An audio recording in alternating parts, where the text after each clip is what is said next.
Assalamualaikum warahmatullahi wabarakatuh. Selamat sejahtera, nama saya Andara Vita S. Sugandi. Saya dari kelas 11 SMA dan pada kesempatan ini saya akan mempresentasikan tentang cara belajar bahasa Jepang. Nah, jadi ya, apakah itu bahasa Jepang?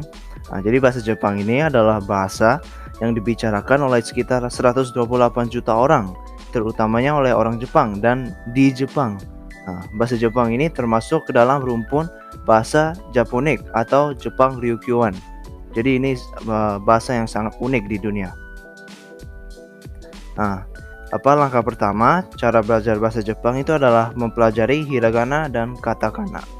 Jadi hiragana ini merupakan salah satu dari 3 sistem penulisan yang digunakan di Jepang bersama dengan kanji dan katakana. Hiragana itu merupakan sistem alfabet yang digunakan oleh orang Jepang untuk menulis perkataan yang berasal dari Jepang sendiri.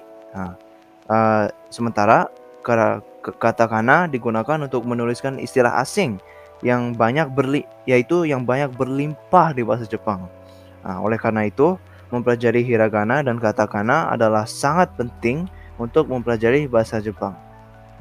Hiragana dan katakana keduanya memiliki 46 huruf dan satu huruf mewakili satu suara dari A, I, U, E, O. Dalam bahasa Jepang, hiragana biasanya digunakan untuk menunjukkan infleksi atau jenis kata kerja berdasarkan waktunya berlaku, situasinya, dan lain-lain. Mempelajari hiragana dan katakana ini sangat mudah. Paling lama proses belajar hiragana itu 3 minggu. Tapi kalau dipelajari dengan cepat, kamu dapat mempelajarinya selama beberapa hari aja.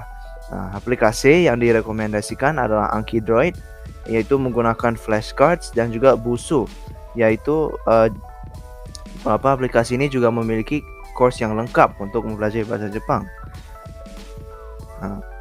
Langkah kedua yaitu adalah memperkenalkan diri dan kanji atau belajar kanji. Kanji ini merupakan salah satu bentuk tulisan bahasa Jepang yang berasal dari Cina pada dinasti Han. Kanji biasanya digunakan untuk memberi arti yang utuh bagi perkataan. Misalnya seperti yang ditunjukkan ini sentaku, dan ini juga sentaku. Ini keduanya memiliki suara yang sama, pengucapan yang sama. Jika dua perkataan ini tersebut ditulis dengan hiragana, akan terjadi kekeliruan atas maksud dari perkataan tersebut.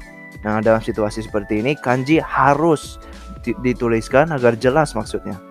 Selain dari memberikan arti yang utuh, kanji juga berfungsi memudahkan pembacaan kalimat.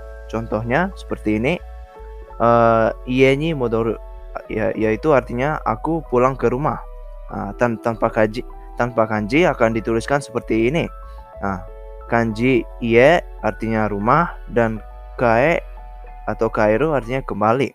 Jika ditulis dalam hiragana akan menjadi lebih susah untuk dibaca kalimatnya karena tidak bisa membedakan satu perkataan dengan perkataan lainnya secara spesifik.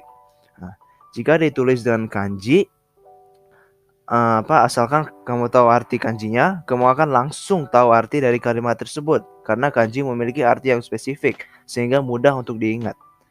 Cara mempelajari kanji adalah dengan cara menggunakan aplikasi yang Kidroid, di mana kamu menuliskan kanji yang telah kamu temukan dimanapun beserta artinya dalam bentuk flashcard. Setelah itu kamu coba menghafalnya. Selain dari itu, kamu juga bisa melatih pengetahuan kanji kamu dengan membaca manga yang memiliki kanji yang sederhana seperti gambar tersebut seperti ini. Langkah ketiga yaitu adalah membangun kosakata inti. Mempelajari kosakata inti itu sangat penting untuk mempelajari bahasa Jepang karena ini sering digunakan dalam kehidupan sehari-hari di masyarakatnya. Jadi bisa digunakan untuk berkomunikasi dengan penduduk lokal. Dalam bahasa Jepang, kosakata inti dibagi menjadi beberapa jenis. Pertama, kata benda, yang kedua kata kerja, dan ketiga kata sifat.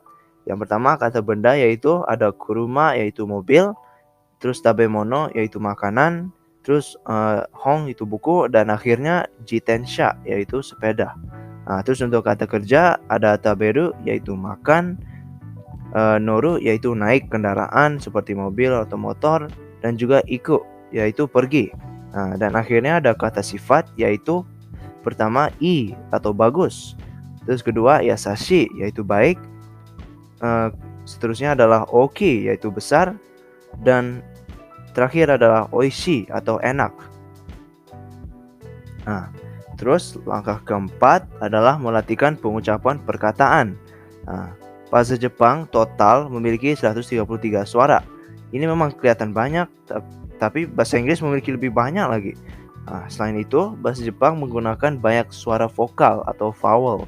Nah, jadi ketika mengucapkan sesuatu, suara vokal harus selalu diucapkan. Nah, ini justru memudahkan pengucapan bahasa Jepang karena jarang menggunakan konsonan. Nah, konsonan itu susah diucapkan.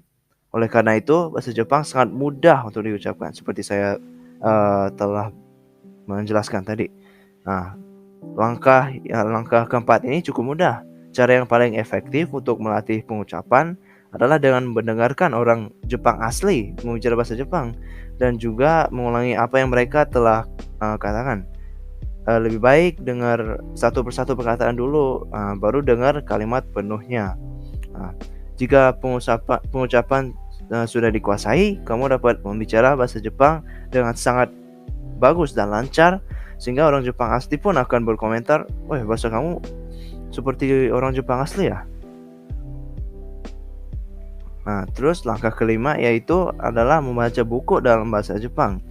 Nah, ini membaca buku merupakan langkah yang selanjutnya. Setelah mempelajari hiragana, katakana, kanji, kosakata inti, serta melatih pengucapan perkataan. Nah, langkah ini sangat penting karena ini merupakan semacam ujian di mana hal yang kamu pelajari akan diuji dalam situasi realistis, dalam situasi real life situation seperti itu. Nah, buku yang dibaca lebih baik mengandung bahasa Jepang yang mudah dimengerti, seperti buku anak-anak atau manga yang sederhana. Nah, jadi saran jangan membaca novel dulu karena itu agak susah. Nah, buku manga yang sangat sesuai untuk pelajaran bahasa Jepang antara lain seperti berikut: Teasing Master Takagi-san, terus ada Doraemon, dan ada One Week Friends. Nah, dengan membaca dalam bahasa Jepang, kamu akan menjadi semakin mampu untuk memahami tulisan bahasa Jepang ketika jalan-jalan di sana. Nah, ini foto manganya ya. Terus langkah keenam adalah menonton program bahasa Jepang. Selain dari membaca, kamu juga bisa melatih bahasa Jepangmu dengan menonton program Jepang. Jika membaca melatih kamu dalam membaca bahasa Jepang, maka menonton melatih pemahamanmu melalui pendengaran. Kemampuan mendengar dan memahami bahasa Jepang sangat krusial agar dapat berbicara dengan orang Jepang dengan lancar. Biasanya, anime merupakan salah satu jenis program Jepang yang sangat membantu dalam pendengaran bahasa Jepang. Namun lebih baik bukan hanya anime saja yang ditonton, tapi program lain juga seperti berita, wawancara, dan juga podcast.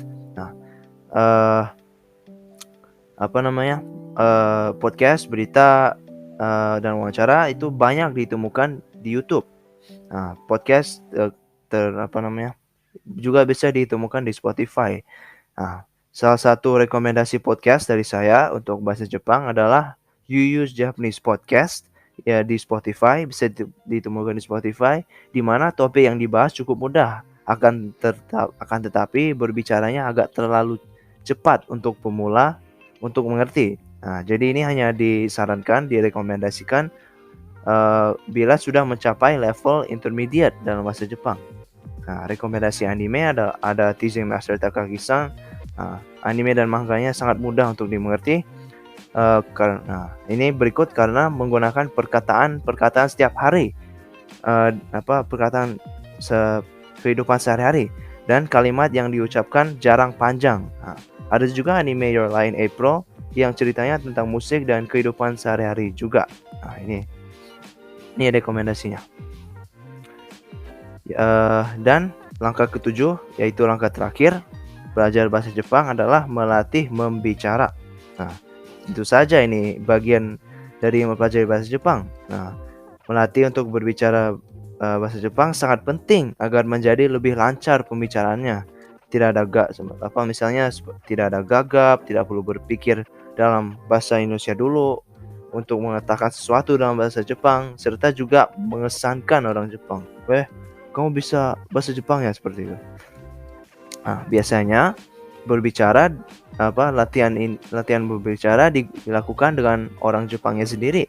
Akan tetapi ada banyak kasus di mana orang pembelajar bahasa Jepang tidak mampu pergi ke Jepang.